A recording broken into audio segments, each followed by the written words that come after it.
Sebagaimana yang kita tahu bahwa manusia adalah makhluk sosial yang saling bergantung untuk memenuhi kebutuhan hidupnya. Kebutuhan seperti apa? Seperti makanan, pakaian, maupun tempat tinggal. Yang dimana hal itu diperoleh melalui proses produksi, distribusi, dan konsumsi. Yang dimana dari sistem barter, bercocok tanam, hingga beternak, hal itu menunjukkan bahwa manusia itu selalu mengusahakan sumber daya agar mereka saling memenuhi kebutuhan hidup. Nah, hal itu biasanya disebut dengan ekonomi. Jadi, pada video kali ini, kita akan membahas mengenai sistem ekonomi Indonesia. Simak videonya. Setiap negara memiliki cara tersendiri dalam melakukan kegiatan ekonominya. Cara tersebut disebut dengan sistem ekonomi. Apa sih sistem ekonomi itu? Sistem ekonomi merupakan susunan aturan, kebijakan, dan lembaga yang mengatur bagaimana sumber daya dikelola, serta bagaimana barang dan jasa diproduksi, didistribusikan, dan digunakan oleh masyarakat. Melalui sistem ekonomi, negara dapat menentukan arah pembangunan serta mencapai kesejahteraan bersama.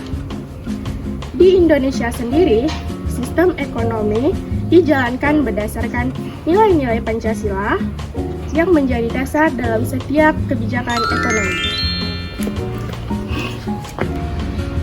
Selama kita telah membahas sejarah munculnya ilmu ekonomi dalam perkembangan peradaban manusia, kita belum mencapai pemahaman yang konsisten tentang apa sebenarnya definisi ilmu ekonomi. Beberapa definisi ilmu ekonomi dari para ahli antara lain Adam Smith, Alfred Marshall, Lionel Robbins, John Stuart Mill, Abraham Maslow.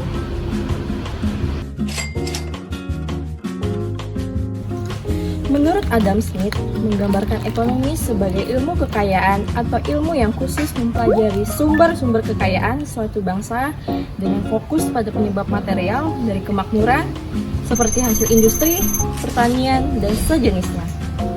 Menurut Alfred Marshall, menyatakan bahwa ekonomi adalah ilmu yang memeriksa upaya individu dalam pekerjaan sehari-hari mereka.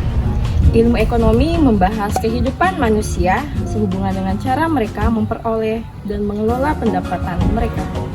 Menurut Lionel Robbins, ekonomi adalah ilmu yang mempelajari perilaku manusia dalam menghadapi kebutuhan-kebutuhan mereka dengan sumber daya yang terbatas yang memiliki berbagai fungsi. Menurut John Stuart Mill, mengartikan ekonomi sebagai sains praktis tentang pengeluaran dan pendapatan.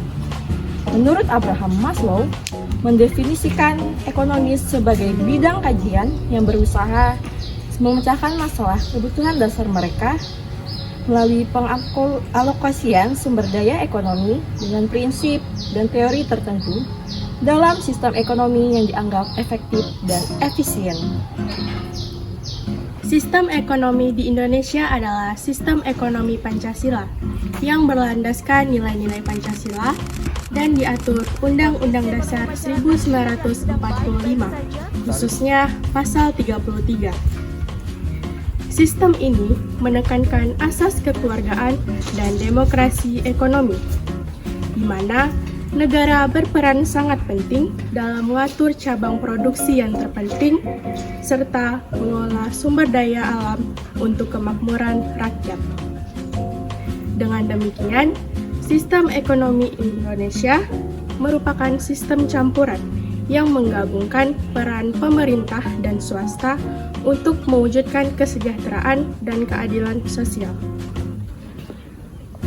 Terdapat macam-macam sistem ekonomi. Yang pertama, ada sistem ekonomi liberal kapitalis. Yang kedua, ada sistem ekonomi sosialis komunistik. Dan yang ketiga, ada sistem ekonomi campuran.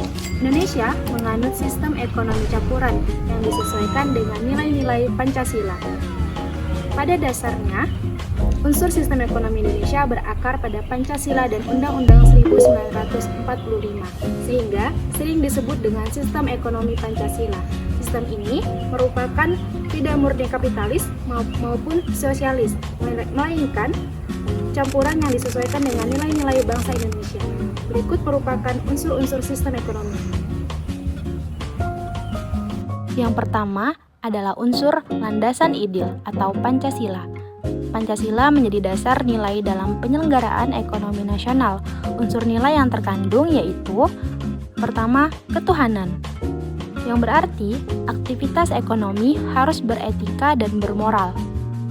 Yang kedua, adanya kemanusiaan.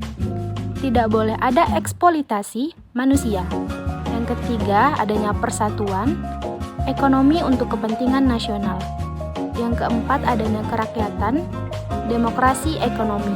Yang kelima, adanya keadilan sosial yang berarti pemerataan kesejahteraan. Unsur yang kedua adalah landasan konstitusional Undang-Undang Dasar 1945 pada pasal 33. Pasal 33 menegaskan bahwa pada ayat pertama, perekonomian disusun sebagai usaha bersama berdasar atas asas kekeluargaan. Ayat kedua, cabang-cabang produksi yang penting bagi negara dan yang menguasai hajat hidup orang banyak dikuasai oleh negara. Ayat ketiga, bumi dan air dan kekayaan alam yang terkandung di dalamnya dikuasai oleh negara dan dipergunakan untuk sebesar-besarnya kemakmuran rakyat. Masalah pokok dalam ekonomi. Berikut apa itu barang atau jasa apa yang dihasilkan. Masalah ini terkait dengan jenis barang atau jasa yang harus dihasilkan oleh manusia sesuai dengan kebutuhannya. Pemecahan masalah ini dimaksudkan agar jenis barang dan jasa yang akan dihasilkan oleh para produsen benar-benar sesuai dengan kebutuhan utama yang dirasakan oleh banyak orang. Berikutnya adalah how, bagaimana cara menghasilkan barang dan jasa yang dibutuhkan oleh masyarakat ini. Masalah ini menyangkut teknologi yang digunakan untuk mengelola sumber daya alam yang ada dalam usaha menghasilkan barang dan jasa. Pemecahan ini dimaksudkan agar teknologi atau cara yang digunakan untuk menghasilkan barang dan jasa tersebut dengan kondisi masyarakat serta dapat dicapai efisiensi yang tinggi tanpa terjadi pemborosan. Dan untuk yang terakhir adalah untuk siapa barang dan jasa yang dihasilkan. Masalah ini menyangkut masyarakat yang akan mengonsumsi barang dan jasa yang dihasilkan.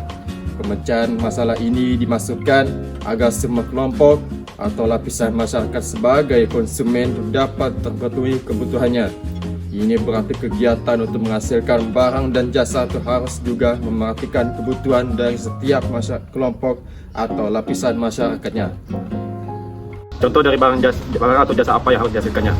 Misalnya di suatu negara, sebagian besar rakyatnya masih memprioritaskan terpenuhinya kebutuhan pangan. Untuk itu, pemerintah bersama dengan rakyat tentu akan bersatu membangun dan mengembangkan perusahaan yang menghasilkan pangan. Jika rakyat memprioritaskan terpenuhinya kebutuhan pendidikan, tentu pemerintah bersama dengan rakyat akan berusaha membangun dan mengembangkan lembaga-lembaga pelayanan pendidikan. Lalu contoh berikutnya adalah bagaimana cara menghasilkan barang dan jasa yang dibutuhkan oleh masyarakat itu sendiri. Tentunya adalah seperti di Indonesia dengan kondisi banyak tenaga kerja, maka dalam menghasilkan barang dan jasa sebaiknya menggunakan teknologi yang banyak menyerap tenaga kerja agar tidak terjadi banyak pengangguran. Namun dalam hal tertentu, jika dipandang akan sangat efisien bila menggunakan teknologi tinggi, yaitu maka dapat juga digunakan teknologi tinggi yang kurang menyerap tenaga kerja. Yang terpenting, teknologi yang digunakan akan dapat memberikan manfaat bagi banyak orang. Lalu contoh ketiga adalah untuk siapa barang atau jasa yang dihasilkannya. Di suatu negara, terdapat kelompok masyarakat kaya yang sudah merasakan kebutuhan jasa transportasi udara, serta kelompok masyarakat miskin yang baru merasakan kebutuhan jasa transportasi darat.